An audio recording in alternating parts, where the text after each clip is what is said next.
Hi again, folks. It's me. Me. And today, I'd like to talk about minimalism, but not just minimalism. Minimalism as it relates to diet and food and health in general. So everyone knows minimalism as an economics standpoint. If you don't, basically, TLDR is you're conditioned by society to get a dopamine response from purchasing goods and not the actual use of the goods. You're trained to buy things that you don't really need. At the end of the day, you should only be purchasing things that give you a direct happiness boost, i.e. video games or, food or something that has tangible benefit to your life. Certainly you can develop an emotional attachment. Say a good example is like a dakimakura or something that gives you, an emotional attachment to something or has some sort of benefit to your life. But for instance, a bad purchase or something that wouldn't be part of a minimalist lifestyle, something you don't need, some sort of goy slob, some sort of, degenerate, like Hollywood movie, Blu-ray, gaba, daba, whatever that you can just steal off the internet. Like if you want to support the producer, that's one thing, but odds are you don't, and odds are you don't really need that. So it's about having the things that you need and not having the things that you don't, disassociating that dopamine hit from actually purchasing stuff and placing that dopamine hit with the actual use of whatever you're buying, right? So that's minimalism in a nutshell. There are probably a bunch of other definitions, but the other people speaking about it want you to buy a $300 espresso machine that they have a discount code for in the bottom, and they're not actually here to help you.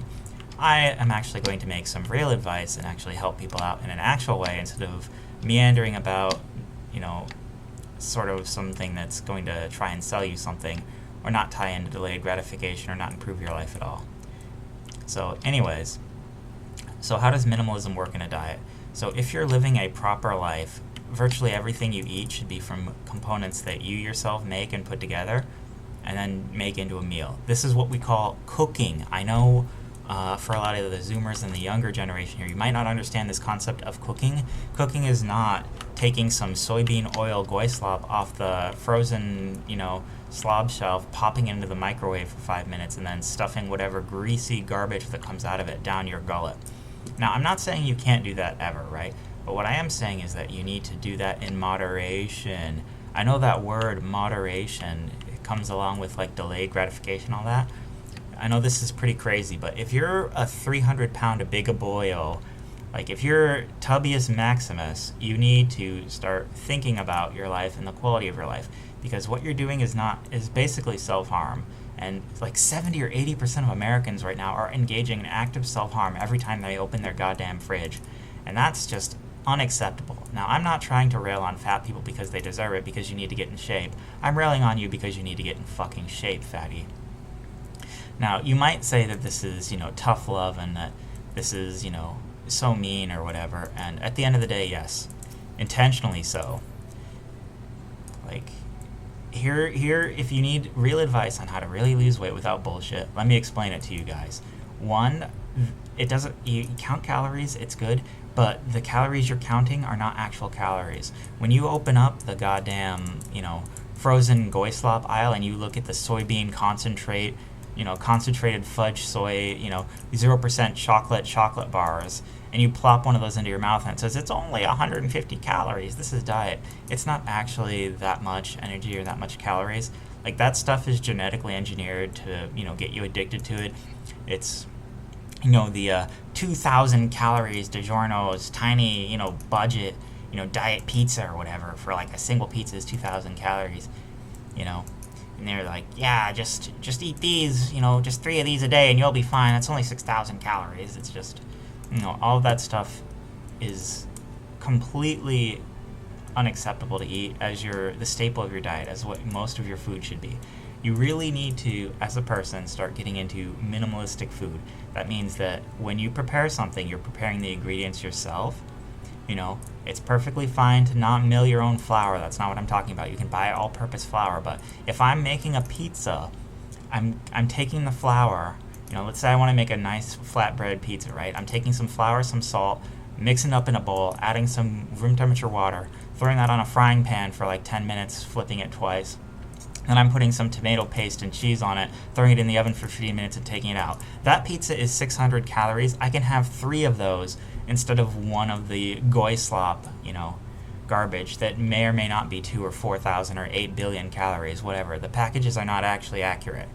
Like, not only that, but what I eat there is not genetically engineered to get me addicted to it. And that's just an example. You can't possibly diet if you're eating and you don't actually know what's inside of the products that you're eating. Period. You have to cook everything yourself from base ingredients. And trust me, it's probably going to taste better. I can make my own little Goislop-free pizzas taste just as good, if not better, than some of the frozen food section, and also be 1/3, 1/4 the amount of calories for the same amount of pizza. It really makes you wonder what they're putting into it. And the answer is they're drenching this shit in oil and preservatives to make it last a year and not turn into rotten waste, which it basically is anyways. Let's be clear here. By the time you get it, it's like nuclear hazardous waste. Now, it tastes good, I get that, but you're going to have to, limit it to at least once every 2 weeks, It's fine to have a bag of chips once every 2 weeks. Your body can recover from a decent amount of poison. It cannot recover if half your diet is the soybean Goislop, McTendies off the tendy aisle or whatever. Period. So if you want to know how to lose weight and how to not be Tubius Maximus, apply the topics of delayed gratification and minimalism to your food. Minimalism is you make everything from your own base ingredients, and trust me, you will enjoy cooking and enjoy making stuff a lot more when you get good at it. It does not take that long. Sure, you're going to mess up some things occasionally, and you might have to eat some stuff that you've made that was not the best. It happens. I've done it. But at the end of the day, it is what it is.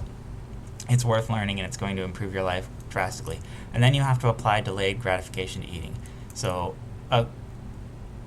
basically, if you're an obese person, odds are it could be genetic. Let's say it is genetic. There's certain elements to how many calories your body just burns a day just existing, right? So let's say, you're not an active person, you're a video gamer, so you're going to spend 20 hours a day in front of a computer chair.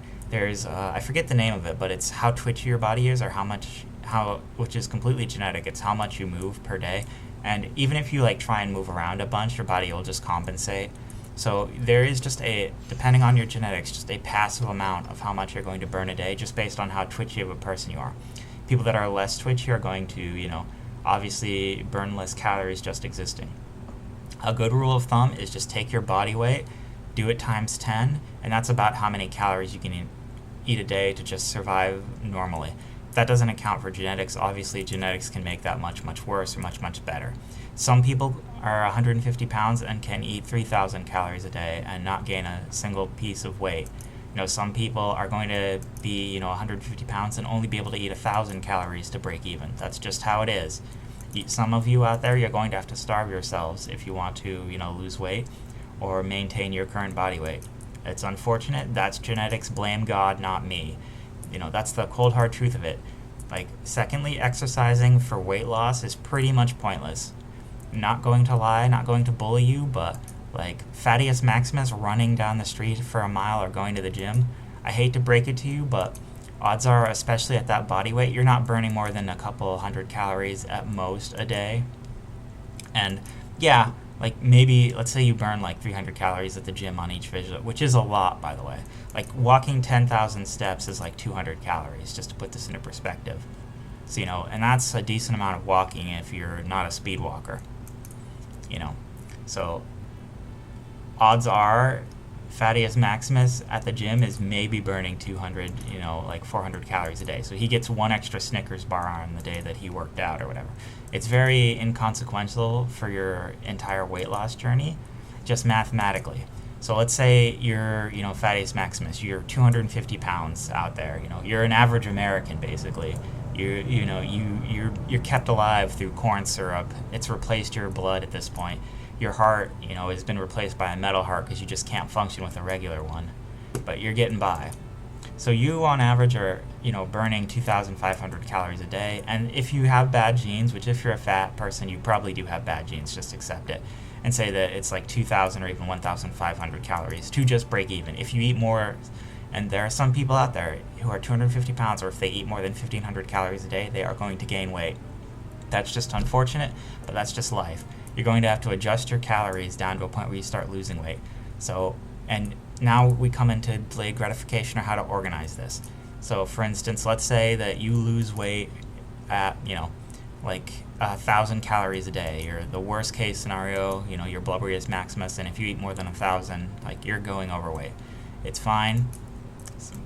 So you're just gonna have to draft that over the course of a number of weeks, and then figure out your weight loss goals. Let's say you're 250 pounds. You want to lose 100 pounds. Well, 1 pound is 2,500-ish calories. Is it 3 or 2? I think it's 2,500, but it might be 3,500. Can't remember. Either way, look it up. Doesn't matter. So graft it out over, we'll just assume it's 2,500 for mathematics' sake, but actually double check. But just, say, okay, so if I need to lose like 100 pounds, right? 2,500 calories, so I need to lose, a ton. I need to lose 25,000 calories or whatever. Is that it? Or is it 250? Wait. So it's 2,000. Brain's not working yet. 250. So, yeah. Anyways, so you need to lose let's just say you want to lose 25,000 calories, right? Brain's not working, but I'm pretty sure. No, that would be 10. So that would be 10 pounds is 2,000, or is 25,000. So if you wanted to lose 100 pounds, you would need to lose 250,000 calories. Right, okay, brain started working again. Perfect. I'm getting old, it happens. So 250,000 calories is your end game goal, right? Losing that in a week is unrealistic. So let's say, you can eat 1,500 calories a day is your break-even point. You've tested it, eating your own homegrown food, exactly how many calories you're taking in properly. And if you eat over 1,500, you're going to gain weight. So you need to eat 1,000 calories to lose weight, right? So you lose 500 calories a day eating 1,000 calories. You lose 3,500 calories a week. So it's going to take you about 2 years to lose that weight, realistically. So that seems pretty dark, but that's the reality of the situation for someone with bad genes, and that's why weight loss fails for most people, because eating 1,000 calories a day for 2 years is pretty unrealistic. Like, eventually you're going to want some goy slop or eating something good, like a bag of goy chips or whatever is 1,500 calories alone by itself. At least that's what it says on the bag. I'm not sure what it actually is if you eat an entire bag of those in a day. But there are going to be some times when you're going to want to eat that much. So how do you compensate for days when you've been a bad boy? Because you don't just give up when you've been a bad boy and you've eaten a 4,000 calorie day, right? So you're eating 1,000 calories a day Monday, 1,000 calories Tuesday, and on Wednesday you couldn't control your fat blubbery self and you just happen to eat 4,000 calories. Well, it's not the end of the world. So your goal for the week is to lose 3,500 calories right now. So let's say it's Wednesday, so you have 4 days basically. On the remaining 4 days, if you eat 800, you'll add on another 1,000 calories. So you'll only be 2,000 calories below, and then you just eat 800 for another 10 days or whatever, and you've cut off, you're back at your even point, and then you can go and pig out again. I doubt if you're eating 1,000 calories a day, you can eat 4,000 even. Your stomach would probably burst, you'd feel sick and puke up most of it. But, let's just say you eat 2,000 calories one day, you're a bad boy. Just go 500 the next day, you're all caught up, it's all even. At the end of the day, it'll all even out. Mathematically speaking, it's calories in, calories out at the end of the day, and how many calories you passively burn. If you have bad genetics, you might want to consider doing some walking, doing something, time efficient to calorie efficient. Even doing burpees, it's 60 calories a minute doing burpees or something. I forget the exact metrics because I don't really care that much. But, you can get really good at doing those and get really sweaty and try and burn 600 calories doing 10 minutes of burpees. If that's even possible for most people, I don't know, that's a lot of work. But, just pretend you can do something like that, and then you can, do that and eat something else. You can organize it in a way where this is exactly where I need to be, this is exactly what I need to do, and this is, a perfect weight loss goal. And then you can eat anything you want as long as you make it yourself. It's not some goy slop, doesn't contain soybean preservahydrates or whatever. And also keto and all those other fad diets like carnivore and, the Triceratops diet or the Jurassic period diet or the Cretaceous period diet or whatever the hell they're trying to tell you to do. What are you thinking? This is dumb fad shit. People are trying to, abuse you to sell you stuff. Let's just examine keto, which everyone seems to recommend. One, if you're fat enough where keto seems like a good idea to you, you definitely don't want to be doing that. Your brain needs glucose. What keto does is it has your body generating ketones for energy instead of acetone, you know, and your brain needs glucose, it needs, acetones, it needs all of these things. A well-balanced diet is well-balanced for a reason, and while, initial studies might not show there's any super big cognitive decline that comes from, you know, at least short-term ketosis, for long-term there's definitely going to be something that goes awry if you cut carbs completely out of your diet. They're natural, they're a part of nature, your body does need them, and that diet is just not sustainable for so long. How do you go so long without eating pizza, without eating rice, all the good things in life? Rice and pizza are the best things in the world. That's worse than starving yourself. If I had to choose between only being able to eat, well, I'm a vegetarian these days, but let's pretend I was still a carnivore, right? If I had to choose between eating bacon and eggs every single morning, and never eating rice again, or only being able to eat rice, I would choose rice in a heartbeat. But that's just me. I don't know how anyone could maintain that diet for a long time. You're eventually going to want chips or want, something carby. It's much more intelligent, much easier to just structure your life and structure yourself in a way where you're, not blubbering out and eating like a goddamn balloon. It's so simple. When you get down to it, it's literally calories in, calories out. It's the same thing with economics. Just organize it in a way that makes logical, coherent sense to you. This is how much weight I want to lose in actual calories. This is how much I plan to eat a day. This is what my expected losses should be, every single day where I eat this way. And then this is how long it takes me to get at my goal. And eventually you will hit it if you do that.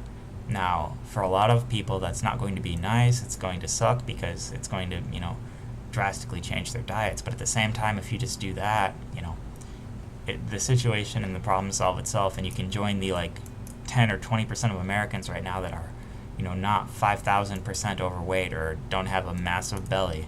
It'll be much better for you if you do that. I'm not some health guru or some dietitian or logistician, but there's so much misinformation and bullshit about this, when in reality it's simple. Apply minimalistic principles to your diet, apply delayed gratification, the same way you would succeed in anything else in life. Minimalism and delayed gratification are the ways in which you progress in the world. It's the same thing if you wanted to grind in a video game. If you can level up your stats in some stupid video game, you can put down the pork rinds for a little bit, tubby. And that's all I have to say. At least structure your life in a way that's better. Structure your body in a way that's better, because you'll feel a million times better if you're not looking and walking like a mammoth. If you're not when you're trying to walk down the street, disgusting me and everyone else around you. Dear God, buddy, get it together. That's it.